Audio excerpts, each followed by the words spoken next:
Hi, hello there everybody, and welcome back to the last instalment of the Freshwell Low Carb Lifestyle Programme, which is running in hand with the Colne Valley Primary Care Network. My name is Dr. Kim Andrews and I'm a GP at Freshwell Health Centre in Finchingfield.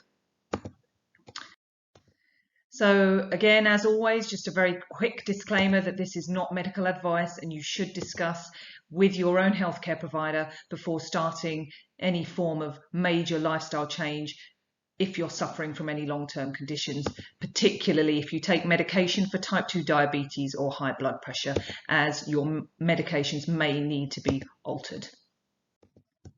So this is the sixth and final module entitled Eating Out, Troubleshooting and Where Next. So we're going to have a look at how to make the right choices if you're having a takeaway or going to a restaurant, and we're also going to just delve a little bit into why weight loss might be stalling or why you might not be getting the effects that you want. So this is the Eating Out Survival Guide. So just some quick pointers. First of all, be mindful of your restaurant choice when able. In my experience, Italians tend to be a poor idea, as the majority of options tend to be pasta-based or bread pizza-based. Whereas something like a Turkish restaurant, where there is a lot more meat available, is easier to be low carb. Try to choose a meal whenever you can that doesn't focus on carbohydrates, meat and salad, for example, as opposed to a bowl of pasta. Whenever you can, be strong and reject the bread. Often restaurants will offer bread before your starters come out, almost as a way of filling you up beforehand, and really just know before you go there that you're not going to be having the bread. And if there isn't anything on the menu that does particularly appeal, remember, often if you ask nicely, the restaurant will often allow you to go off menu. Ask for substitution. If, for example, it's a steak and chips, then ask them if they could make it a steak and salad. And in the majority of cases, the restaurant will be fine with that. And if you can, try to go with a couple of courses as opposed to the whole shebang of 3, and try to go with a starter and a main, and in general avoid desserts, although there are some healthier dessert options that you could go for if you really did want a little bit of sweetness at the end of your meal. So dietdoctor.com is a useful website if you haven't already been there, to help you along your way with a low carb lifestyle. And these are their 7 tips on eating out. So firstly, plan ahead. 2, eliminate the starch. 3, keep an eye on sauces and condiments. 4, add healthy fats. 5, choose drinks with care. 6, rethink dessert. And 7, get creative if necessary. So let's now go through each one of those tips in turn. Firstly, plan ahead. Obviously, if you can be in charge of the restaurant choice, fantastic. Pick somewhere where you know it's going to be easy to keep your carb count low. If you can, and you know what restaurant you're going to, why not have a look at the menu online in advance? Therefore, you can already be thinking about what it is that you're going to choose, and therefore you'll be less likely to be caught out by one of the other options on the menu. Eliminate the starch. As we've talked about multiple times throughout this course, we're really trying to get rid of those starchy carbohydrates that turn to sugar and push up our insulin levels. Ban the beige. Bounce the bread. Pass on the pasta. Purge the potatoes and refuse the rice. And as I said, we talked about substitution. Ask for them to substitute those starchy sides with salad or extra vegetables instead, and the majority of restaurants are going to be happy with that. So number 3, keep an eye on sauces and condiments. So in general, cream sauces tend to be fat, and so therefore they tend to be low carb. However, things like ketchup or brown sauce contain mostly carbs. If you're able to choose, then mayonnaise, mustard, vinegar all tend to be good low carb choices. So number 4, add healthy fat. Often, because meals tend to be carbohydrate based, restaurant meals can be low in fat, which makes it hard for you to feel full up when you're not eating carbs, and makes it more likely that you may be tempted by a slice of bread or a potato. To try and avoid this, if you feel like you might be hungry, ask the restaurant to provide you with some extra melted butter and pour this over your vegetables or meats. And if you're having a salad, ask for olive oil and vinegar and drizzle that oil liberally over your salads and your meal to keep you full up. Number 5, choose drinks with care. So, perfect drinks are water, sparkling water, tea, or coffee. If you want to partake in an alcoholic beverage, then sticking to sparkling and dry wines, or spirits, which can be either on the rocks or with a diet soda or a slimline tonic, are good low-carb choices. As we'll see later, lagers, bitters, ales tend to be really quite high in carbohydrate, otherwise known as liquid toast. But some of the light beers now available on the market have far lower carbohydrate content. And as we've talked about before, diet drinks are a possible option, but be mindful of the artificial sweeteners in those drinks, as some of those artificial sweeteners can still cause spikes in our blood sugar, and that obviously is what we're trying to avoid. Number 6, rethink dessert. I think after your 2 courses, you really need to be thinking to yourself, am I really still hungry? If not, then maybe just go with a coffee with some cream. If it's late, ask for a decaf coffee or a herbal tea instead. And you can sit there quietly sipping on your nice drink whilst everybody finishes their dessert. If you are still hungry, or you really do want something at the end of your meal, then good options tend to be a cheese plate, in which case obviously get them to hold the crackers, or ask for berries with cream.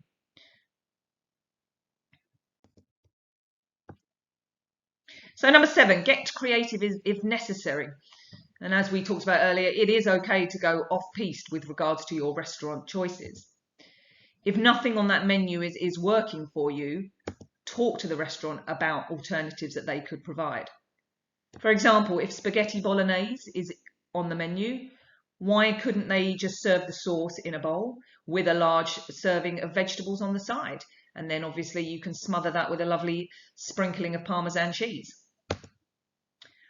Or if there's really nothing on the mains that appeals, why not have 2 or 3 starters instead of a main? For example, a salad and then a prawn cocktail and a cheese plate would make a delicious low-carb dinner. And in my experience, I've always found that if there really isn't anything on the menu that appeals to me, that if I ask them for an omelette with salad or veg, most restaurants are more than happy to provide that, as they tend to have eggs, cheese, ham, etc., those sorts of things always in their kitchen. So if they have the ingredients, it's more than likely they're happy to whip that up for you. So, going out for dinner in a restaurant, what are you going to choose? Let's start with Indian. So if possible, ask the Indian restaurant to cook with ghee if available. A lot of restaurants now are now turning to vegetable oil, but as we've talked about earlier, we really want to try and avoid those inflammatory vegetable oils. And ghee, clarified butter, is a much healthier, full fat, low carb option. There's plenty of starters available for takings in an Indian restaurant. There's the chicken tikka, the lamb tikka, mixed kebabs, lamb chops, plenty of choice on the starters. With regards to the main meal, try to stick to a meat, fish or prawn curry, and then have some vegetable side dishes to enjoy separately. And of course, you're trying to avoid the rice and the breads. Chinese restaurants. I find Chinese food tends to be trickier, as it does tend to be based around nice rice and noodles, and a lot of the sauces tend to be quite sweet and gloopy. Again, Again, with the starters, there tend to be more low-carb friendly options. So spare ribs, chicken wings, chicken satay, and soup tend to be the better low-carb options in a Chinese restaurant. When you're picking your main meal, go with meat or prawn-based dishes, but try to avoid the sticky sauces like sweet and sour, kung po, or sweet chili due to the very high sugar content. You could also have a mixed vegetable dish as your side instead of having the rice. Fu young or chop suey are also good low-carb options. And as a treat, you could enjoy a few prawn crackers, as although they're not low-carb by definition, they tend to be tapioca-based as opposed to grains. So stick to a small handful. What about a Turkish restaurant? This, I find, tends to be an excellent restaurant choice with lots of low-carb options. There are multiple hot and cold meze options like olives, hummus, yogurt, Turkish sausages, halloumi, falafel. And for mains, there's plentiful grilled meats with salads, but ask the restaurant to hold the rice and the bread and give you extra salad instead. And really here, you're going to have to avoid the desserts, as although they are extremely delicious, they are also very sugary and they're definitely going to throw you off the path you're trying to stay on. So what about takeaway? So as we've talked before about Chinese and Indian restaurants, make the choices we've discussed. And the bonus, I suppose, of takeaway and eating at home is that you've also always have the option to make your own cauliflower rice if you prefer to have some rice to eat with your main course. Kebab shops are a surprisingly good low-carb option. Grilled meat with lots of salad works well, but obviously you're going to have to ask them to hold that pita bread. In my experience, pizzerias, Italians are really not a good choice, as most meals are heavily wheat or pasta based. And I generally find if you're going to eat in those places, you're going to have to be sticking with starters and salads because there is little else on the menu that's going to work for you. So, good old British fish and chips. So now I tend to, if I go for fish and chips, what I will do is often enjoy 2 pieces of fish and not have the chips. You could also ask for a burger or a sausage, but I find those meat products tend to be pretty low in meat content and have a lot of rusk in them. So again, that is going to push up the carb content over where you're going to want to be. If there is a choice with the fish, or if you're buying fish to eat at home, try to choose the battered fish over the breaded fish when able, as the batter has a lower carb content than the breaded versions. Many fish and chip takeaways now also have roast chicken or ribs or fried chicken on the menu, and that might be something you may want to consider if fish and chips isn't exactly what you want. Avoid the curry sauce and the ketchup, but feel free to douse heavily in vinegar and use mayonnaise, and gherkins and pickled eggs are good sides. So what about fast food chains? In general, whenever possible, I would say try to avoid fast food chains. The food is highly processed and tends to be cooked in vegetable oil, which we know is really not very good for us. In McDonald's or Burger King, it is possible to ask for burgers without the bun. And of course, you need to avoid those fries at all costs, as that is really where the carb count is going to stack up. You're now able to get a side salad instead of fries. I think McNuggets would probably be the best choice, but again, you've got to avoid those sticky sauces. And in KFC, stick with the fried chicken and add sides of coleslaw or salad. But as I said, this is desperate last measures, must eat. There is nowhere else to go. Otherwise, avoid these places if you can. What about coffee shops? So, what about coffee shops? These are fast becoming a big UK favourite. In general, stick to tea or coffee and ask for the full fat milk option. as I think semi-skimmed is what comes as standard. Avoid anything with added syrups and specials on the menu like gingerbread lattes, honeycomb frostinos, hot chocolates, and avoid those fruit juice based options, as again they're going to be packed full of sugar. In general, I would say you're going to have to avoid eating in coffee shops, as the options available to you are going to be very carbohydrate based, like paninis, sandwiches, cakes, biscuits. I imagine the one possibility that may be on the menu if they sell it is soup, but you would need to ask what soup was available that day. Buffets. Be deliberate. This is a time where you are highly likely to get caught out. You're there is food all around you, and it'd be very easy to sneak some of these carbohydrates onto your plate. Be deliberate when you first get there. Start by just having a walk around, seeing what is available, and keeping in mind which high-carb food you're going to avoid. Be intentional. The beauty of a buffet is that everything is on offer, and usually there are multiple meat dishes, fish dishes, cold cuts, cheeses, and different vegetable dishes that you can enjoy without feeling guilty, and you can have a lovely, tasty meal. Choose wisely, and the other most important thing to remember is stop when you are full. When there is all that food going and you can have unlimited amounts, it's so easy to just keep going back and eating more when you're really not hungry. When you are full, stop. So a good thing to consider is taking the edge off hunger at home before you actually leave for the buffet that you're going to. That may be if you're going to a wedding, if you're going to a party, and you know there's going to be buffet food there. Think about maybe filling yourself up a little bit before you actually leave your house. Nuts, olives, a couple of slices of cheese are all really good high-fat choices that are going to sit in your stomach and keep you feeling full, so you're less likely to go wrong and be tempted. The starchy hors d'oeuvres are going to be there, and you'll find that if you have gone to the party starving, you're much more likely to eat those as opposed to be able to wait for when the healthier and more meat and fish-based options come out later. And just very quickly, dessert. I mean, I love a dessert. Most people do, I find, and there is nothing wrong with having a little bit of dessert every now and again.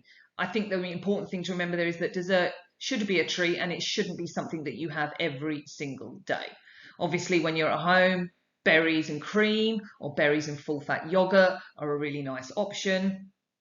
1 or 2 pieces of dark chocolate, 80 to 85% or above. Again, it's a lovely little bit of sweetness that takes the edge off. You can also make multiple desserts using low-carb sweeteners like erythritol. You know, you can make some fantastic cheesecakes, biscuits. It's all there, it's all doable, but it is important to remember that even though you are making a low-carb or keto dessert, this is still a treat. You're trying to wean yourself off your sweet tooth, and the only way that you'll do that is if you avoid sweetened foods, whether that be with real sugar or artificially sweetened.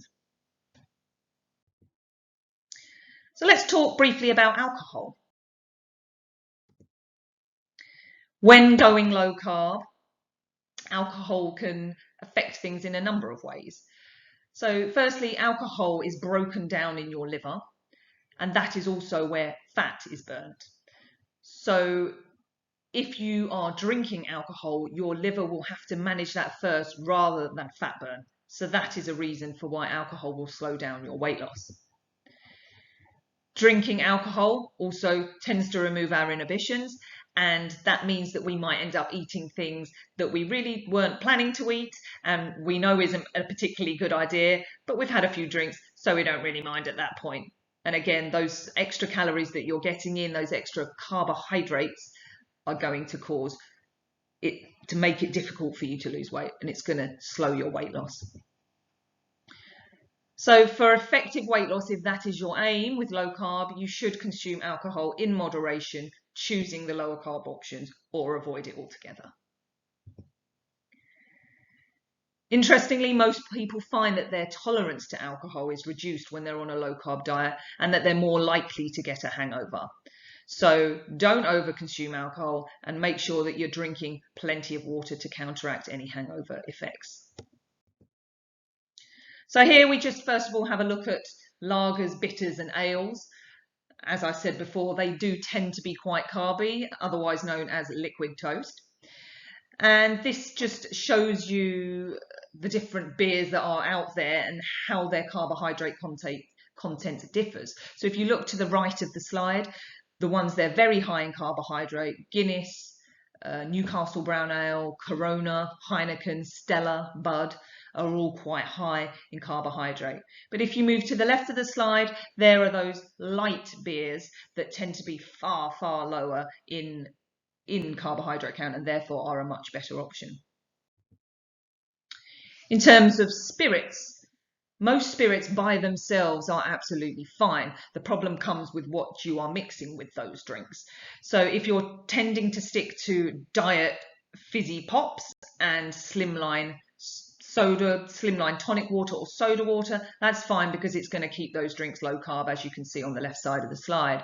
However, as you move to the right of the slide, you see cocktails which tend to have sweetened sticky syrups included, and other drinks there, rum and coke, the White Russian, that will have Coca-Cola in, and the gin and tonic there, that's a full fat tonic. But as I said, if you move that to a slimline tonic, that's going to move way over to the left of the slide. And also you want to be avoiding juices used as mixers.